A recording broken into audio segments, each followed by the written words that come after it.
Hello mga kapiling. Magandang araw sa inyong lahat. Andito naman ang inyong Tia Piling. Ayan, tayo ngayon ay nagluluto ng putserong pata ng baboy. So ayan, kumukulo na yung ating putserong baboy. Pero alam nyo ba na hindi talaga ito ang pinaka-highlights ng aking video na ito? Dahil itong aking pinaglulutuan na ito ay nabili ko lang sa halagang 100 pesos. Yon, nag-bargain yung ating neighborhood ng kanilang mga gamit dahil ang dami nilang gamit, nag-garage sale sila. Nabili ko siya sa halagang 100 pesos. So itong akin namang sinalinan na mangkok, wood siya, kahoy.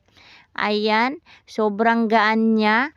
Yan, pwede nating ipukpok kung may kaaway tayo, char lang, bad yun. Ayan, nabili ko rin yan ng halagang 50 pesos.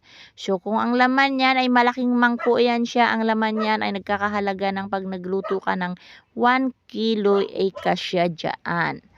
Yan. So, 50 pesos lang natin siyang nabili. Kaya ang ganda-ganda ng kanyang kulay.